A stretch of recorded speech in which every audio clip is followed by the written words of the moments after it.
To give an update as it relates to the investigation surrounding the death of Miss Pauline Ballon, white female, date of birth 7/11/33.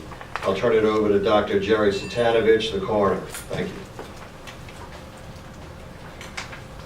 Good afternoon, everybody. I'm going to start by introducing Dr. Dana Trosclair from my office. Dr. Trosclair is a board-certified forensic pathologist who led our team. Tuesday night, we were called in the Mary Manor to investigate a death of Miss Pauline Ballon, 84-year-old female. At the time of the investigation, our investigator noticed a few findings that were concerning and prompted us to bring the body in for an autopsy. Those findings included some small markings on both sides of the neck, and also it included bleeding from the right ear. Yesterday morning, Dr. Trosclair performed an autopsy, and that autopsy was also attended by two other board-certified forensic pathologists. They had several findings. I'll start with the ear. The ear findings, the bleeding was caused by a granuloma, some sort of a granuloma growth inside the ear, and it was not traumatic. Okay, going on, the other findings during the autopsy, I'll start top to bottom, included some petechial hemorrhages, which is very tiny dots of blood in and around the eyes. It also included some external markings on the neck and some hemorrhage around the right carotid artery. There was fluid in both of the lungs. At that point, we notified JPSO, who actually was at the autopsy, that we did need to investigate this death as a potential homicide.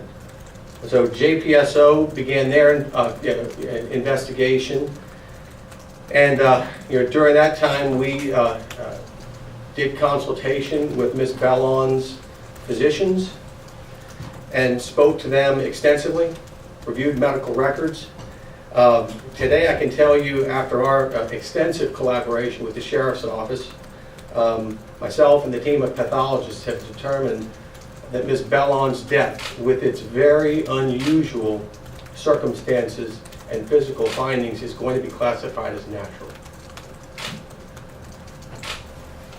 So, the original findings consistent with the potential strangulation, possibility of strangulation, is what led to the initiation of the homicide investigation. Our officers, working with the officials from the Archdiocese of New Orleans, as well as Christopher Holmes, who is the operator of that particular facility, began to look and go at evidence, both video, logs, discussions with management, as well as others within the facility, as it relates to the circumstances surrounding Ms. Ballon's death. I can tell you that officers with extensive amount of experience had indicated to me, both last night and this morning, and in consultation with the coroner, the video system within that facility is second to none, and they've said it's the best they've ever seen in their career. They have great security protocols there, which enabled us to get through a lot of data in a short period of time. Our investigators worked through the night reviewing video, not once, but twice, in order to determine whether or not anyone could possibly have access to Miss Ballon. As a result of that extensive review last evening, we notified the coroner's office this morning that we believe that no one had access to her as a result of our interviews, as well as reviewing the video. I do want to thank the Archdiocese and Christopher Holmes for their cooperation. They were fully cooperative in this matter, and gave us access to everything in a very short period of time. The amount of data as it relates to the video was extensive, because there were cameras all over the facility, and we reviewed all of that.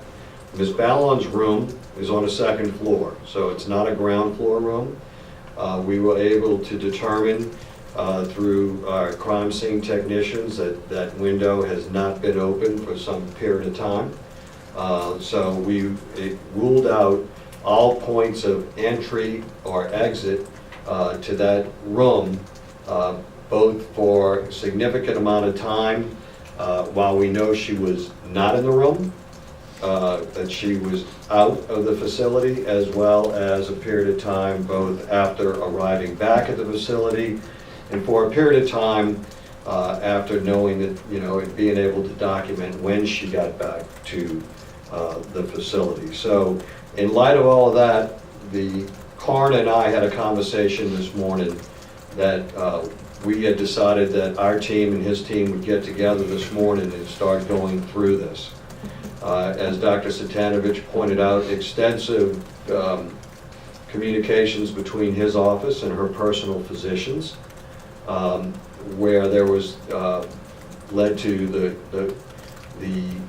thought of a lot of what she was going on in her personal medical history leads us to believe that this is just one of those weird happenstances that gets us to the point where we are at the present time. So with that, I'll be happy to answer any questions. You called it, Dr. Satanovich, unusual. I mean, your office has done probably hundreds, if not thousands, of autopsies. How unusual was something like this? What made this so unusual? Well, there were some physical findings that were suggestive of a potential strangulation, like the sheriff said. So, it also, in this case, we're still trying to get our hands around exactly what happened, and we're not going to. The findings, like I said, it's a little bit unusual, quite unusual, to get that combination of findings in a natural death. But this is not a perfect science, but what we can rule out is that no one had access to her. So, and that's what led us to where we are this morning. The fact of the matter is, we are pleased that we were able to rule this out. Obviously, we're not pleased that someone died, but the fact of the matter is that it has created some unrest in the community as it relates to that, but we are confident at this point that this was not a homicide. And once again, we would not have been able to get to this crossroads and this juncture without the complete cooperation of the Archdiocese and Christopher Holmes and the management at that facility.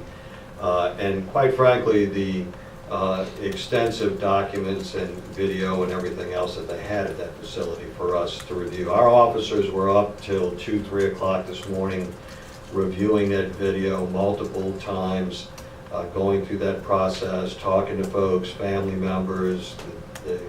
The coroner's office began talking to the physicians in the review of medical records early this morning.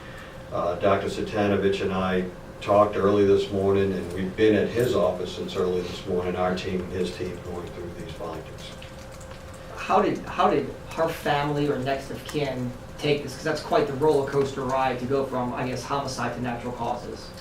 Well, in today's society, the social networks kind of stand in the way of being able to conduct investigations and getting our hands around all of the information and everything else before we're actually ready to release. So we had a lot of activity at that address. As a result of that, the social network started blowing up. And obviously the media was contacted. In the spirit of transparency, you know what the reputation of not only Dr. Satanovich's office is, but this office as well, is that we tried to provide as complete and thorough and transparent information as possible. I'm not going to lie to you. Y'all asked, and I said, we're having a homicide investigation. Would I have rather hold on to that information for a little longer in order to see exactly where we were, why, and how? Absolutely. But that's just you know, there's no blame, it's just the way it is today. And so, you know, we tried, and our thanks to my officers, his investigators, his pathologists, for working, you know, for so many hours to try and clear this up, because it's just one of those weird happenstances. And it's kind of the way it goes. The physical findings suggest something. Is it absolute? No, but it suggests something, and we got to start ruling things in and ruling them out. And that was the process that we've been going through since yesterday through the evening and into really till 30 minutes ago. Okay, thank you very much. Thank you.